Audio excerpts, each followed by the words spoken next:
At 20 minutes past midnight on the 31st of August 1997, Princess Diana and Dodi Al Fayed set out from the Ritz Hotel in central Paris. And of the 4 people in her Mercedes, only the bodyguard, Trevor Rees-Jones, would survive.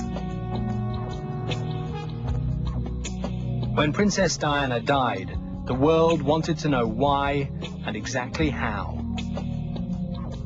2 hours after the crash, French police arrested 7 paparazzi for manslaughter.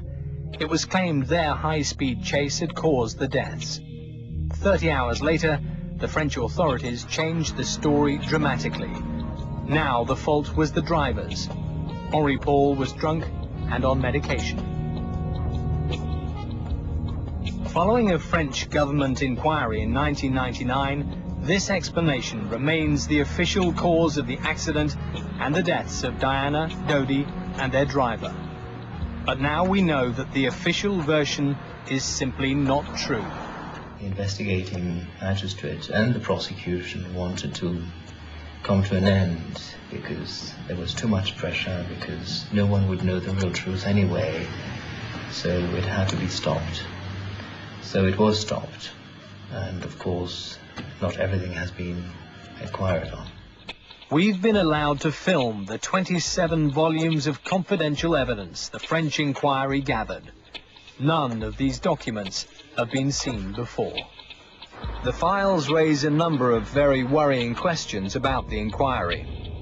Why was the scene of the accident scrubbed clean and opened within 4 hours of the crash, destroying valuable forensic evidence? Why was the traffic police investigation not included in the official inquiry report? Why was the first witness on the scene ignored and silenced by the police? Why was the autopsy carried out on Henri Paul so blatantly inaccurate? And why were the Secret Service connections of both Henri Paul and another key witness never properly explored?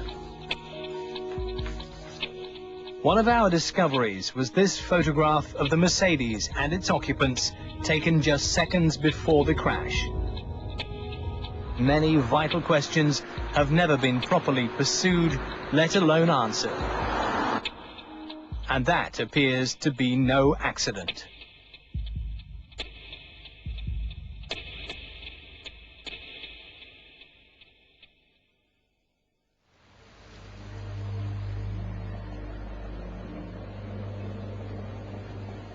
In July 1997, Princess Diana and her children spent 2 weeks in Saint-Tropez as guests of the Al Fayeds.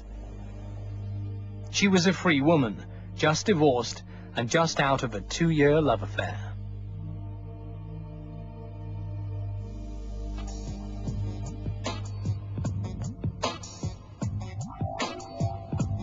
Three weeks later, Diana went back, without her children, to join the Al Fayed family on their new £12 million yacht, the Johnny Cal. During the cruise, Diana made very public her new romance with Dodi Al Fayed. The couple gave great headlines. Princess of the Paradox Diana yo-yoed between posing for stills and pleading for privacy.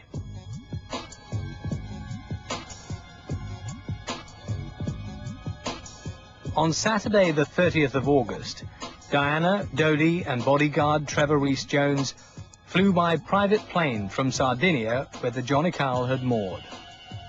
They were bound for Paris. The security teams couldn't understand why the paparazzi seemed to be so well informed about their movements. And that wasn't the only thing that bothered Trevor. He complained that Dodi was always overruling Trevor's recommendations on security issues. He recalls leaving the airport in Sardinia and arriving at the airport at Le Bourget. Of course, there was a large number of paparazzi who they always seemed to know the movements of the couple almost as soon as the bodyguards knew them. Fabrice Chassery is a photographer, and he caught a moment in history. Là, on voit Trevor et Keith Winfield qui descendent de l'avion avec des bagages. The first time all those in the doomed Mercedes met. Suivi par Diana, direct. Là, nous, à ce moment-là, on était à peu près vers au niveau de la douane.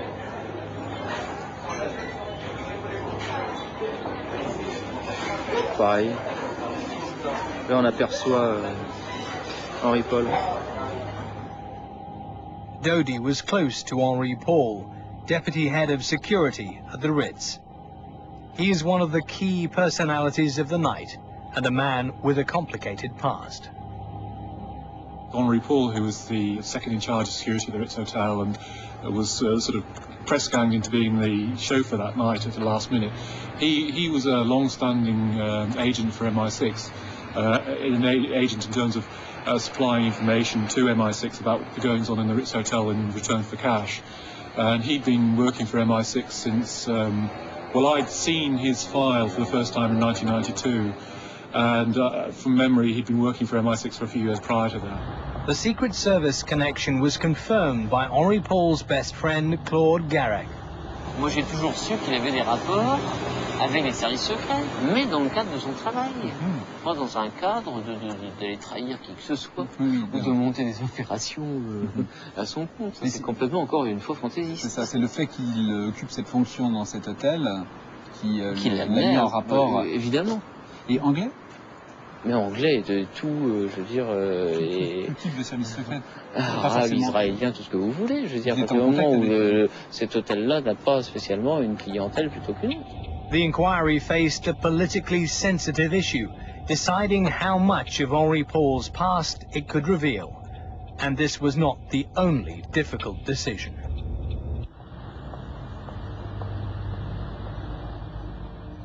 Henry Paul accompanied Diana and Dodi to the Villa Windsor, the mansion Edward VIII and Mrs. Simpson had lived in Paris, a property the Al Fayed family had bought.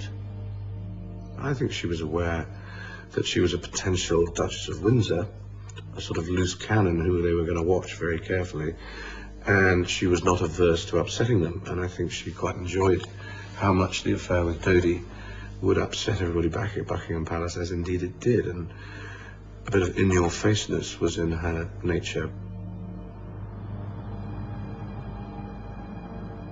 They drove to Dodi's flat. Number 1 Rue Arsène Osé, near the Étoile. Dodi had booked a table at a smart Parisian restaurant, but at 9:45, he cancelled, because there was a crowd outside.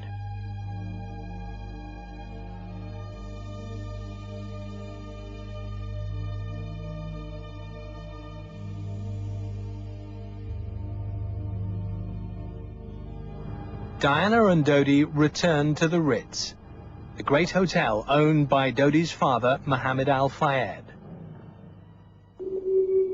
The couple ate in the restaurant. She had sole, he had turbot, and then they went up to the £6,000 a night Imperial Suite. Previous occupants included Hermann Goering, Winston Churchill, and Woody Allen.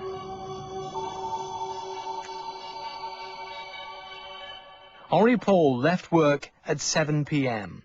2 hours later, he was asked to return to the Ritz.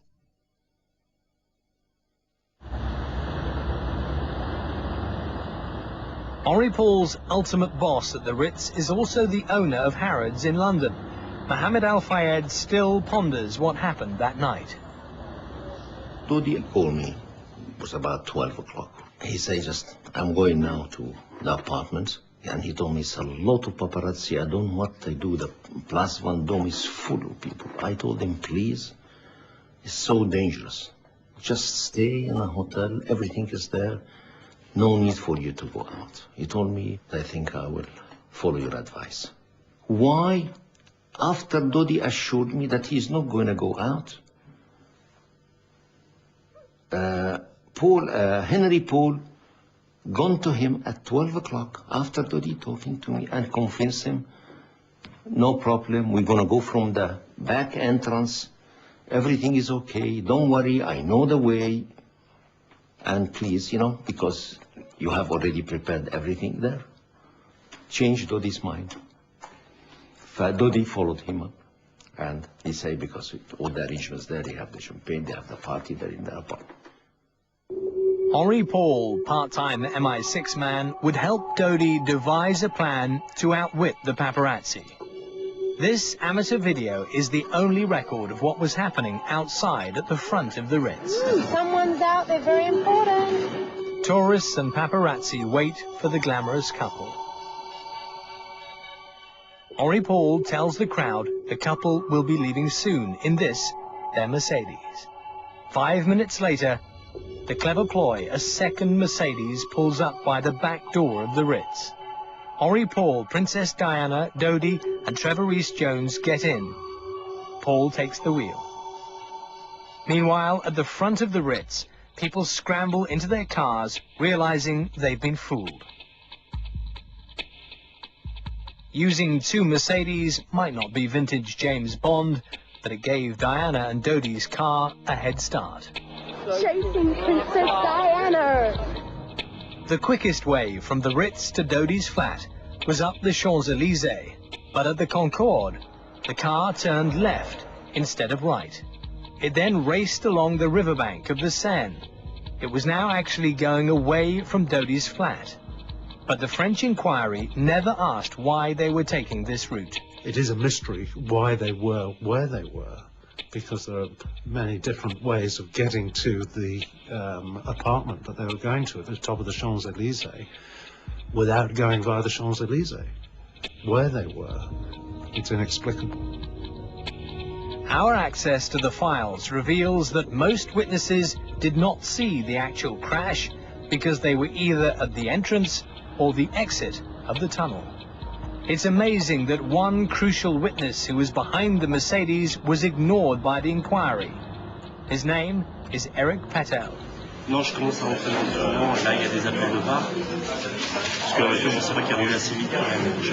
J'avais pas conscience, quoi. Et j'entends comme, à un moment où elle arrive à ma hauteur, j'entends comme une implosion. Et malgré mon pot d'échappement, ce que je vous racontais, j'ai entendu cette implosion. Patel was not the only person to hear a strange noise. Clive Guravoodoo, who was on the bridge above the Alma Tunnel, he also was a chauffeur, and his car was parked, and he was waiting for the people he was waiting for to come out of their restaurant or cinema or something, and he was having a cigarette on the bridge over the Alma Tunnel, and he heard this car coming towards him, and he heard a very loud noise, and his conclusion, I think, was that the person driving that car had actually engaged neutral and then pressed the accelerator. That was the sound of a racing engine not in gear, which he described. Et comme je venais d'avoir ma moto, je croyais que c'était la mienne. Donc qu'est-ce que je fais? Je ralentis, je regarde si c'est ma moto qui déconne ou etc. Et à ce moment-là, j'entends un grand boum. C'est la voiture qui s'était éclatée contre le poteau avant.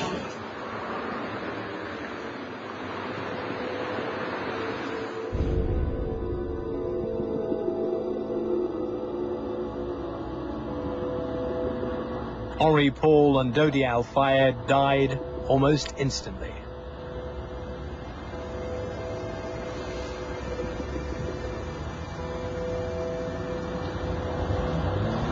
Et donc je prends la personne qui est à l'arrière, donc pas sur le siège, mais côté qui est affalé contre le passager arrière, qui est accroupi sur le passager, sur le dossier du passager avant, au sol, et je la prends pour la mettre en arrière. Et à ce moment-là, la tête me tombe en arrière. Et je vois du sang qui coulait de son oreille et du nez. Et c'est marrant, je me suis dit, mais je connais cette personne. Patel went to this phone box and rang the emergency services. Then he went to the nearest police station. He was badly shaken. Je me souviens, il y avait pilier de dossiers d'information, vous savez, pour les papiers, etc. Et je les prends, je les jette. Et lui, le réflexe qu'il a, c'est qu'il appelle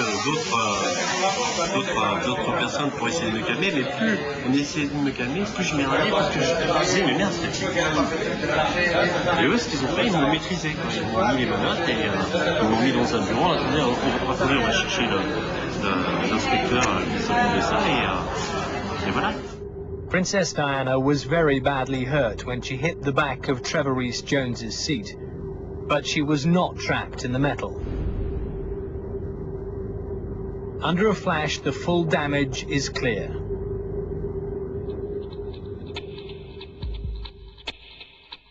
At 20 to 1 in the morning, Paris Chief Constable Pierre Massonny was told of the crash. He woke his boss, the Minister of the Interior, and then made for the tunnel. Princess Diana was lifted out and put in one of the 3 ambulances that had arrived by 12:40. By 2 a.m., Police Chief Massonny and the French Minister of the Interior became worried because Diana's ambulance had still not reached the hospital. It stopped twice, in fact, first 1 kilometer from the tunnel, and then on the bridge just 300 yards from the hospital.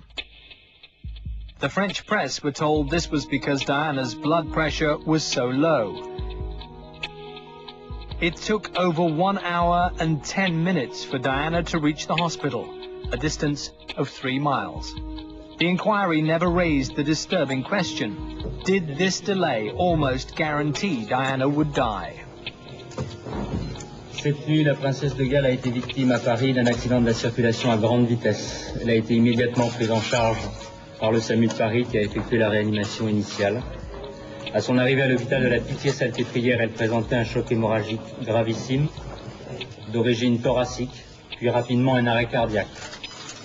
Une thoracotomie d'urgence a mis en évidence une plaie importante de la veine pulmonaire gauche. Malgré la fermeture de cette plaie et un massage cardiaque externe puis interne de 2 heures, aucune efficacité circulatoire n'a pu être rétablie et le décès a été constaté à 4 heures du matin. Soon after, the paparazzi were arrested. They became the first guilty party, as their lawyer explains. Il y a quelqu'un qui prend son téléphone, qui téléphone à celui qui est le supérieur hiérarchique, qui est le commissaire de la brigade criminelle qui supervise l'enquête en disant placement de garde à vue. Donc, il y a des conciliabules qui se font à très haut niveau et une décision va tomber de placement en garde à vue des photographes. Pourquoi? Pour la raison que je viens de vous indiquer. À l'initiative de qui exactement? Est-ce que c'est une idée du procureur de la République?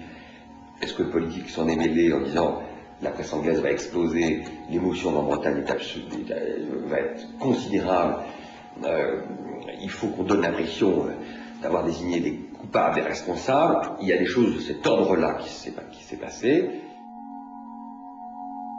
With the paparazzi under arrest, the police took no notice of what Patel was saying. He had seen no paparazzi around him or around the Mercedes, but he was surprised to find himself bundled into a van in handcuffs and taken to Paris police headquarters. Et donc il y a un officiel qui est venu, dont je ne dirai pas le nom, et qui m'a dit simplement qu'il valait mieux pas que je me fasse connaître. Et c'est bon. Il m'a lancé tellement cette menace. Moi, je ne savais pas qui c'était à ce moment-là. Et puis voilà, ils disent que ça, c'est pas comme ça que ça s'est passé. J'ai compris, Ils vous disent que c'est pas comme ça que ça s'est passé. Ouais. Mais ce qu'ils voulaient exactement, ils me l'ont fait. Mais quand ils vous disaient c'est pas possible, ils vous disaient, ils vous suggéraient la façon dont ça avait pu se passer? Non, comme si j'étais pas là. J'avais rien vu, etc. That night, the police briefed the press that Patel was lying. Harry Match's chief reporter had the story from Patel's lawyer 3 days later. Il est arrivé le 3e ou 4e jour et nous avons une longue conversation de 2 heures. Donc j'aurais pu être beaucoup plus actif là-dessus, mais je me méfiais, je ne sais pas pourquoi, les choses les plus faciles me semblent toujours un peu inquiétantes. C'est vrai, quoi, il faut le dire. Donc voilà, maintenant je sais que Pétel, qu'est-ce que je sais sur Pétel? Je sais qu'il est allé dans ce commissariat et je sais qu'il a été interrogé par la brigade criminelle et par qui? Je sais exactement par qui. By suppressing Patel's evidence, the French could blame the photographers. From early September, Patel's lawyer asked the inquiry to hear his client. They only agreed to do so 7 months later. Then the inquiry asked the police to explain why Patel's original statement had been lost. Sauf que, effectivement, s'il a été entendu par la police, il devrait y avoir un procès verbal qui apparemment n'existerait pas, ou en tout cas qui n'aurait pas été produit. Bon, et ça vous inspire quoi, ça, le fait que... Ça m'étonne énormément, d'autant que j'ai toujours pensé que, pour diverses raisons, que M. Pétel disait la vérité. Alors je ne comprends pas très bien qu'on n'ait jamais pris en compte son témoignage. The police first claimed Patel was a liar, and second that he didn't speak clearly enough. Yes, there had been a call to the emergency services as Patel claimed, but the caller said he was speaking from Almont-Marceau, not Alma-Marceau. No such place as Almont-Marceau exists.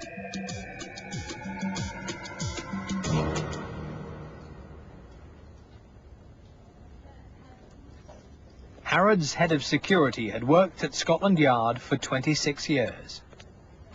My first concern was I'd learned that the bodyguards had decided not to deploy a backup vehicle, protection vehicle, which was contrary to all of our own rules.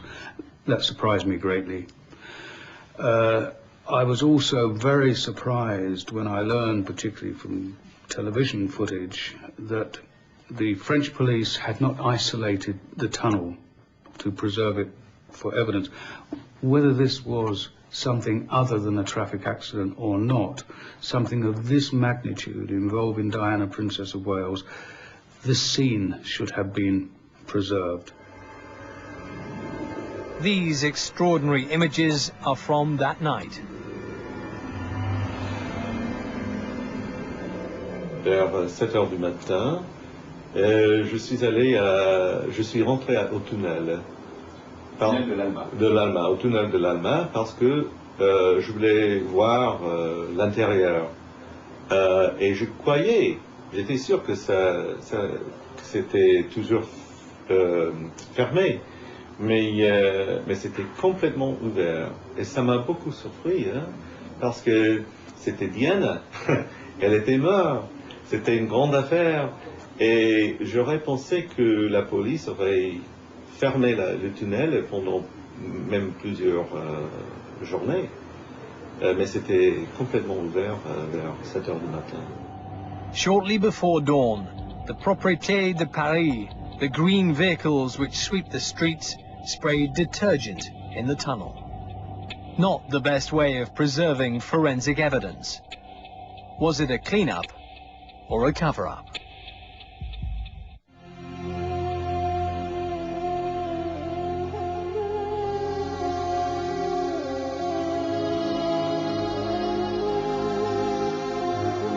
The most famous woman in the world had died. Happy birthday!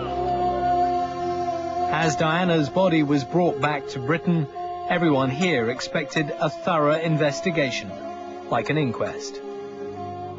But France does not have public inquests. The government appointed a middle-ranking judge, Hervé Stéphan, to carry out an inquiry into what caused the deaths. He worked to rules that haven't changed much since Napoleon.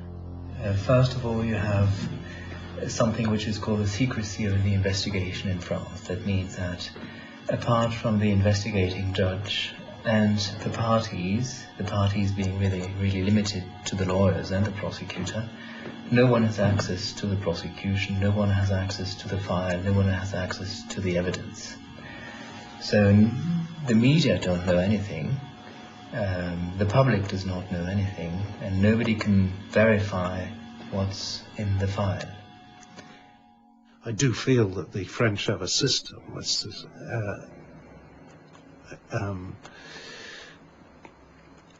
unlike ours, which we call the accusatory system, where you get two sides against one another. Over there they have the inquisitorial system, where an officer of the state conducts the inquiry with the assistance of the police. And of course all officers of the state are paid by the state and beholden to the state. And one is, shall one say, in those circumstances, sceptical as to whether or not there can be interference from above.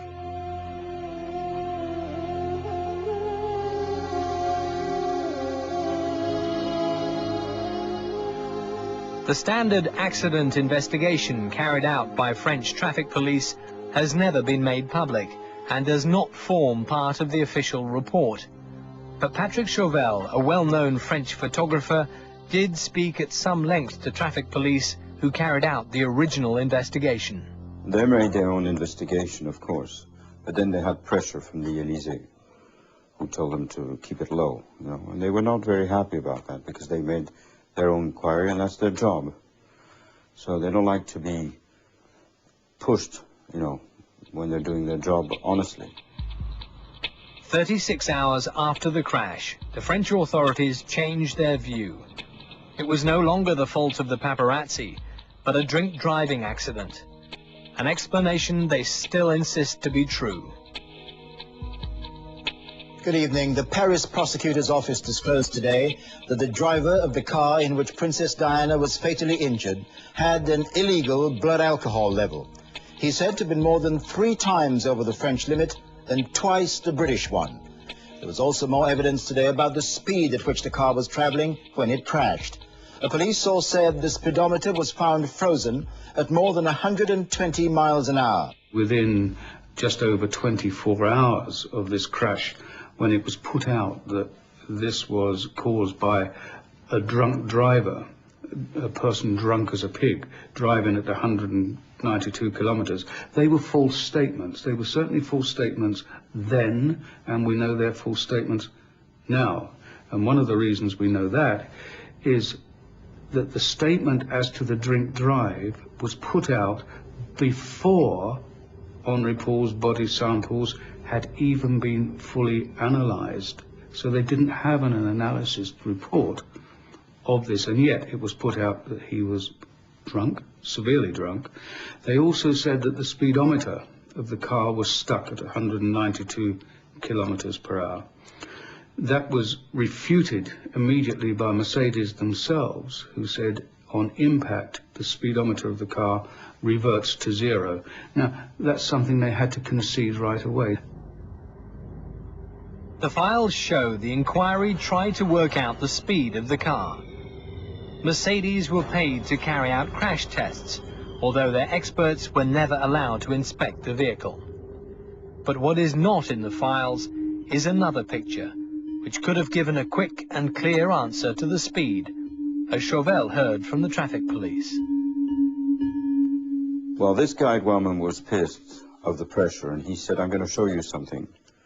And if ever this goes bad, maybe I'll forget the photo in my office and you can sort of take it. And it was a photo taken by the flash. There's a camera, it's gone now, at the entrance of that tunnel. And you know those flash pictures when you go over 60 kilometers an hour, which is the speed limit. So the flash is a frontal flash. So you can see the people in the car. You can recognize them. And on that picture you could recognize absolutely everybody in the car. And it says the speed and the date. And what were the people in the car like? Well, the driver was normal, if I can say so. I mean, I didn't know his face before. He looks particular. The guy on the right side looks tense. He seems a little bit afraid. Maybe the car's going too fast. And the people in the back are just laughing their heads off, having fun. We asked Chauvel why that photo had never been released. When they made their first comment to the press, the official comment was that the flash didn't work. at that time. But then somebody found out that the guy who was driving like 5 minutes before, 10 minutes before, in his normal car, got 15 days later his ticket. The files show the final estimate was that the car crashed at around 65 miles an hour, but that was never published. 2 days after the crash, French police stressed the car's speed and how drunk the driver was, but the evidence for that is poor. These enhanced images are from the Ritz's own video. They show that 30 minutes before the crash, Henri Paul squats and ties his shoelaces. He transfers his weight gracefully from left to right and gets up again without a hitch or stumble.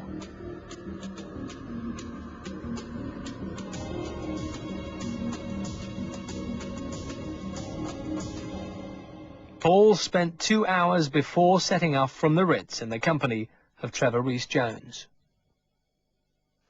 Did Trevor Rees-Jones have any feeling that Henri Paul was drunk? No, none whatsoever. He would, in fact, not have permitted in any shape or form about anybody he had suspicion of having drunk to drive the car. That was an essential part of his job, to ensure the couple's security. The autopsy on Henri Paul was carried out by Professor Dominique Leconte and Dr. Gilbert Pépin. They concluded that Henri Paul's blood had 1.74 grams of alcohol, twice the legal limit in Britain. He also had legal medication and an average of 20.7% of carbon monoxide. The carbon monoxide reading is bizarre because such a high level leads to erratic behavior. Pas possible. Car plus de 20% de monoxyde de carbone, on ne peut pas conduire. On ne peut pas se tenir debout. On vomit. On a mal à la tête. Donc on aurait décelé chez M. Paul un comportement tout à fait anormal. Il n'aurait pas pu prendre la voiture puisque au moins le garde du corps l'aurait empêché de prendre le volant. The first thing we wanted was an independent post-mortem, and that was denied without reason. They wouldn't give a reason why we couldn't have one. We then asked for an independent analysis of these body samples, and that was denied. We then asked whether we could be present at any subsequent examination of Henri Paul's body, and that was denied. All of these things without reason. The police got a search warrant for Henri Paul's flat. His friend Garrick had the keys and watched. J'ai eu quand même la nette impression que le rapport de perquisition était quand même un petit peu orienté. Parce que vous voyez, on a toujours fait on a toujours dit il y a une bouteille de martini dans le frigo alors qu'il ne buvait pas de martini. On disait qu'il y avait des bouteilles de Ricard. Donc il semblait que son bar était extraordinaire alors qu'il était tout à fait commun. J'en ai un moi-même à peu près du même ordre. Et vous dites que vous saviez qu'il était orienté parce qu'on cherchait de l'alcool. Orienté, puisqu'on n'a jamais dit qu'il y avait par exemple 240 bouteilles de Coca-Cola. Il y avait 240 bouteilles? Oui, de boîtes de Coca-Cola light, puisque c'est sa boisson préférée. Là, le rapport n'en fait pas état. Pourquoi? Mais le rapport ne s'attache forcément, puisque c'est un rapport qui doit dire que... Enfin bon, j'en sais rien, moi je suis pas de la partie, mais j'ai l'impression qu'à partir du moment où on ne voit que l'alcool et on ne voit pas les softs, bon, ça me paraît quand même un peu orienté. Et les médicaments? Ils ont cherché les médicaments? Mais forcément. Et alors? Et alors, il n'y en avait pas. Il n'y avait pas de médicaments? Non plus. The Paul family were denied access to the material in these bottles, their son's blood and urine samples. Backed by Al Fayed, they got 4 of Europe's top pathologists to examine the post-mortem report. They dissected the autopsy and listed 28 critical errors that made the procedure unreliable. These included that the autopsy was not timed. No proper description was given of how his body was identified. No explanation was given for the 20.7% of carbon monoxide. The final conclusions of the 4 pathologists were damning. The results on carbon monoxide in the blood are inexplicable as the attitude of Dr. Pepin and Professor Leconte, who continue to present arguments which have no rigor and no scientific value to justify their results. The hypothesis that there was a mix-up in the samples needs to be seriously considered. 22 other corpses were in the morgue that night. The Paul family, backed by Al Fayed, sued the state to obtain their son's samples so they could do a DNA test to check it was really his blood. The French Attorney General took over the case, but so far the family has not succeeded. The judge said privately that the blood was the great mystery of the affair, but he did not probe further. His similar failure to probe Henri Paul's security connections surprised Richard Tomlinson. I do find it really strange that Judge Stephan didn't really... I mean, I was expecting him to go through in great detail all the details of the file, and I mean, you know, I could have given him enough information for him to have, you know, identified which file it was, and he could have. I mean, it takes a brave magistrate to do it, but he could have, you know, asked for a subpoena of the file through the British government and asked for the file. And there's mechanisms to do that. You could do that. Oh, really? Oh, yeah. You can, whether MI6 would agree to it, I don't know. But if there was sufficient pressure, then they would have to, yeah. This was only one of a number of lines of inquiry the French refused to pursue. For Mohammed Al Fayed, it was a personal tragedy, but it could also have become a business problem. Trevor Rees-Jones's lawyers wanted the inquiry to consider whether the Ritz and the firm that owned the Mercedes Etoile limousine might have been negligent. The Mercedes Diana used had been stolen 3 months earlier, and its electronics ripped out. Had the repairs been properly carried out? We tried to reorientate the investigation on another way, especially towards Etoile Limousine and the Ritz. But by that time, the investigating magistrate and the prosecution wanted to come to an end because there was too much pressure, because no one would know the real truth anyway, so it had to be stopped. So it was stopped, and of course not everything has been inquired on. 27 volumes of facts, speculation and evidence reveal another enigma. Dodi had his mobile phone that night, and yet astonishingly, when the police logged all the possessions of the victims, they found he had no papers, no lighter, no cigarettes, and certainly no mobile phone. All that was on his body was 1,000 francs. Did you get the impression that stuff had been found in the car which we were not told about? Yes, they found stuff in the car, which was not especially unusual. In lots of car accidents you have dope. But the dope was not in the driver's hand, it was in the passenger, so what? But what they didn't like is the pressure. Suddenly the Élysée told them to keep it low. A high-ranking police source confirmed to us Patrick Chauvel's claims that illegal drugs were found in the car and the existence of the speed camera photo, which has never been produced. Some evidence seems to have gone missing. Some evidence doesn't seem to have been followed up. In the files, we also found this photograph, taken between 20 and 22 minutes past midnight. There is one picture or two which is obviously taken from before the car. Somebody has to drive before the car to take that picture, especially since you see Trevor Rees-Jones looking into the mirror. But I can't say exactly where that picture was taken. It was obviously taken somewhere in the tunnel, but I can't say if it's in the beginning of the tunnel or in the middle or after some sort of accident or wherever. But it's taken in the Alma tunnel? Yes. So who took this photo? We may never know. 17 days after the crash, the paparazzi were no longer under arrest for manslaughter, but were still charged with failure to help the victims. The inquiry had leaked Henri Paul was drunk. Then another new development, which appeared to explain how the accident happened. The police said they'd found debris from a white Fiat Uno in the tunnel. It was suggested the Fiat was in front of the Mercedes. The Mercedes wing mirror was found at this point, with traces of another car's paintwork and shards of a Fiat tail light. The Mercedes was thrown into the right-hand wall, then hurled across into the 13th pillar in the middle of the tunnel. The police started a massive search operation, but only questioned owners of white Fiat Unos in the Paris area. They drew a blank. But Al Fayed's detectives did better and tracked down this Fiat Uno. Its rear tail light had been fixed, and it belonged to a paparazzi. La princesse. Et voilà bien. His name was James Anderson. His past was even more mysterious than Henri Paul's.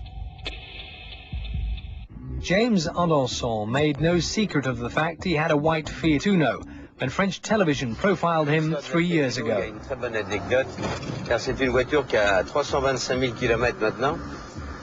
Une année, je fais quelques photos de M. Gianni Agnelli à Saint-Jean-Cap-Ferrat. Il se baignait sur son bateau, le Capriccia. Je fais quelques photos de lui. Le lendemain, il me reconnaît. Il revient dans le port de Saint-Tropez. Et je lui dis, j'ai à peu près déjà 200 000 km avec, alors que là, j'ai 325 000. Et il me dit, l'artiste, quand tu seras à 500 000 km, je te ferai un cadeau d'une voiture. Moi, je vais vous dire personnellement ce qui m'inquiète énormément aujourd'hui. Il manque 175 000 km et je me demande... During the summer, Diana had been photographed by James Anderson. He was a paparazzi with political connections at the highest level. He was the official photographer to one French prime minister, and friendly enough with another, Lionel Jospin, to share a motorbike with him. Yet French Special Branch was so worried by his history, they'd started to investigate him, as one of their senior officers revealed to us. Au mois d'août 97, nous avons pu apprendre qu'il avait passé plusieurs jours sur le yacht où se trouvait la princesse et Al-Fayed, ce qui franchement n'est pas très normal, n'est pas très courant pour un journaliste. Il était sur le yacht même. Et pas 1 heure, mais il y aurait passé sans doute 2 ou 3 jours. Oui, ce sont des sources fiables. Richard Tomlinson recalls a figure like Anderson in MI6. The MI6 have a cadre of people who have their own profession, their own life, they do their own jobs, they can be barristers, they can do all sorts of things, who just happen to have a skill which is occasionally useful to MI6, and they kind of work on a short-term contractual basis for MI6. They had one guy who was a photographer, and his normal job was as a paparazzi photographer, but occasionally he would do work for MI6. French security services had evidence Anderson was in the Alma Tunnel. Et il se serait vanté, dans son entourage, quelque temps après, d'avoir même donc photographié et même enregistré, sans doute, les derniers instants, du moins sous le pont de l'Alma, de la princesse Diana. C'est un témoignage qu'on a recueilli dans son entourage. The widow of one of Anderson's friends confirmed he had boasted to them he was at the scene. Il m'a dit qu'il y était. Il nous a dit qu'il y était. Je suis venu, il a vu l'accident et tout ça. Il n'a pas été pris par la police. Il est parti parce qu'il était malin. Vraiment, James Anderson avait de très fortes intuitions. Il avait l'art d'approcher de nombreuses personnalités qui ensuite sont mortes subitement. French Special Branch became interested in Anderson when they noticed he'd been the last person to photograph and one of the last to talk with Pierre Bérégovoy, the French Prime Minister who killed himself in 1993. James Anderson pouvait sans doute ne pas travailler seul et être manipulé ou dirigé soit par un service ou des services, soit par une équipe qui, à un certain moment, pouvait être chargée d'éliminer ou de gêner ou de compromettre une personnalité, et Anderson faisait sans doute office d'agent de renseignement. On a évoqué les liens que pouvait avoir Anderson avec des services anglais ou services français. Cela n'a jamais été formellement prouvé, mais c'est une hypothèse qu'il ne faut pas exclure. Et toutes ces suspicions sont nées des personnalités qu'il fréquentait, qui n'étaient pas des personnalités banales. Il y avait de nombreuses personnes liées, je vous ai dit tout à l'heure, au commerce international. Et puis il y a surtout les conditions absolument ahurissantes de sa mort, qui ont interpellé de nombreux observateurs et qui ont conduit axer les recherches sur la véritable nature des activités dans l'ensemble. In June 2000, Andonson apparently committed suicide by setting fire to himself in his car on this piece of army land. He left